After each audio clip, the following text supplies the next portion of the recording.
అడిదిప్పి ఇడిదిప్పి ఇడిదిప్పి అడిదిప్పి complicate చెప్పుకుని ఎందుకండి. Right sir. ఇక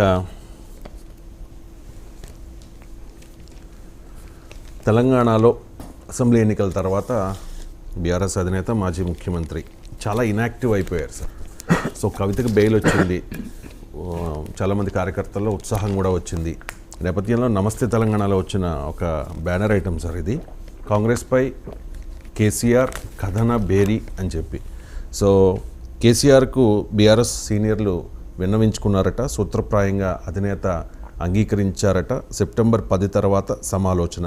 తెలంగాణ సాధించుకునే క్రమంలో ఎలాంటి ఉద్యమం చేశారో ఇప్పుడు 9 నెలల్లోనే రాష్ట్రం పరిస్థితి ఉల్టా పల్టా అయిపోయింది కాబట్టి మరో ఉద్యమానికి శ్రీకారం చుట్టబోతూ ఉన్నారు అనేది ఈ వార్త సారాంశం సార్. సో ఇప్పుడున్న పరిస్థితుల్లో మీరు చెప్పే దాంట్లో చాలా ఇన్యాక్టివ్ అయ్యారన్న పదం వాడారు. రాంగ్. అది ఉండాల్సినంత యాక్టివ్గా లేరు అనేది నిజమే కావచ్చు, కానీ చాలా ఇన్యాక్టివ్. ఎన్నికలైన తర్వాత చాలా కొన్ని రోజుల పాటు అనారోగ్యంగా ఉన్నారు. తర్వాత కూడా రోడ్డు మీదకి వచ్చారు, రాకపోవడం అనే క్వశ్చన్ లేదు. సో అసెంబ్లీకి కూడా వచ్చాడు. ఉండాల్సినంత యాక్టివ్గా లేరనేది నిజమే తప్ప చాలా ఇన్యాక్టివ్గా ఉన్నారు అన్నది కరెక్ట్ కాదు. సో ఇక రెండవది, నాకు అర్థం కాని అంశం, ఎవరెవరు వెళ్ళి వినవించుకోవాలన్నా, కేసీఆర్ ఆ పార్టీకి అధ్యక్షుడు, ఆ పార్టీకి శాసనసభాపక్ష నేత. కేసీఆర్కు ఎవరో విన్నవించుకుంటే తప్ప కదలడం మెదలడా కేసీఆర్? ఈ వార్తలోనే విచిత్రం ఉంది. విన్నవించుకున్నారు, ఆయనకు రాష్ట్రం ఉల్టా పల్టా అయిందని సీనియర్లు చెప్పేదాకా కేసీఆర్కు తెలియలేదా? అదే ఆ వార్తలోనే కేసీఆర్ మీద క్వశ్చన్లు రావుతున్నాయి. కేసీఆరే అందరిని పిలిచి మనం ఫైట్ చేయాలని అనాల్సింది పోయి కేసీఆర్ని వేడుకోవడము, విన్నవించుకోవడము, మీరు ప్లీజ్ బయటికి రా, మీరు ప్లీజ్ బయటికి రా అంటానంటే అది కేసీఆర్ రావడం లేదని మీనింగ్ వస్తుంది కదా. కేసీఆర్ ఇంట్రెస్ట్ చూపుతలేడు, అందుకే వీళ్ళు రిక్వెస్ట్ చేస్తున్నారు అన్న మీనింగ్ వస్తుంది. KCR is the leader of the BRS, is the leader of the opposition. So అందువల్ల ఆయనకు ఇంకోరు చెప్పాలా, వినవించుకోవాలా? ఆయన తెలియదా తెలంగాణలో ఊరూరు తెలుసు నాయకుడు కదా. ఇక ఉల్టా పల్టా అయిందని అని అనుకుంటే ఖచ్చితంగా రోడ్డు మీద రావాల్సిందే కదా. బీఆర్ఎస్ డెఫినెట్గా వరుస ఓటముల తర్వాత కూడా చాలా యాక్టివ్గా ఫీల్డ్ మీద ఉంది. ఎక్కడ నిర్వీర్యపడలే, చతికిల పడలే, ప్రజా సమస్యలపైన చాలా యాక్టివ్గా ఉంది.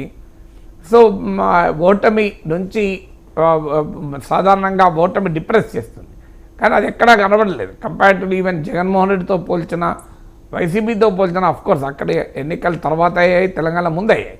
బట్ చాలా క్లియర్గా BRS is playing an active role. ఒక అపోజిషన్ పార్టీ ఏమి చేయాలో చేస్తుంది, తన పార్టీని తాము కాపాడుకోవడానికి ఏమి చేయాలో చేస్తుంది, అందులో అనుమానం లేదు. అందులో కేసీఆర్ చేస్తే ఆ గ్యాప్ కూడా ఫిలప్ అవుతుంది. ఇంకా ఒక చిన్న గ్యాప్ కనబడుతుంది. కేటీఆర్, హరీష్ రావు అందరు రోడ్ల మీదకి వస్తున్నారు, కొట్లాడుతున్నారు, అన్నిటి మీద మాట్లాడుతున్నారు, కానీ ఎక్కడో ఒక చోట చిన్న గ్యాప్ ఏంటంటే కేసీఆర్ యాక్టివ్గా సీన్ మీద లేడు.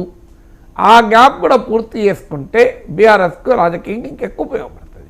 ఇక తర్వాత అది ఎంత మేరకు పొలిటికల్గా బెనిఫిట్ అవుతుంది అన్నది రేవంత్ రెడ్డి ప్రభుత్వం పైన ప్రజలు ఏమనుకుంటున్నారు అన్న దానిపైన ఆధారపడి ఉంటుంది. రేవంత్ రెడ్డి ప్రభుత్వం పైన ప్రజలు అసంతృప్తితో ఉన్నారా, ఆగ్రహంతో ఉన్నారా? అసంతృప్తి ఎప్పుడూ ప్రభుత్వాలపైన ఉంటుంది. మీరు ఎన్ని చేసినా ప్రభుత్వాలపైన ఎంతో కొంత అసంతృప్తి ఉంటుంది, అనివార్యంగా ఉంటుంది. కానీ అది ఆగ్రహంగా ఉందా, అది తీవ్రమైన అసంతృప్తిగా ఉందా? ఇప్పటికిప్పుడు ఏదో పేపర్లు చూశాను, ప్రజలు అయ్యో కేసీఆర్ను కోల్పోయాం, కేసీఆర్ వస్తే మంచిగా ఉండని అనుకుంటున్నారు అని కూడా వచ్చింది. అలా నిజంగానే అనుకున్నారు అనుకోండి, కేసీఆర్ బ్రహ్మరథం పడతారు, రోడ్డు మీదకి వస్తే లక్షల సంఖ్యలో జనం వస్తారు, మామూలుగా ఉండదు కదా. ఇప్పుడు షేక్ హసీనా వద్దనుకుంటే బంగ్లాదేశ్లో ఎట్లా వచ్చారు జనం, మమతా బెనర్జీ పైన బెంగాల్లో ఎలా వస్తున్నారు జనం. అఫ్కోర్స్ అక్కడ ఒక ఇన్సిడెంట్ ట్రిగర్ కావచ్చు. ఎక్కడైనా ప్రజల్లో అసంతృప్తి ఉంటే అనివార్యంగా ప్రజలు వెల్కమ్ చేస్తారు. అందువల్ల డెఫినెట్గా కేసీఆర్ రంగంలో దిగి పోరాడడం అనేది బీఆర్ఎస్కు ఒక కొత్త జీవాన్ని ఇస్తుంది, అది మంచిది. తర్వాత డెమోక్రసీలో అపోజిషన్ బలంగా ఉండడం మనం ఆహ్వానించాలి.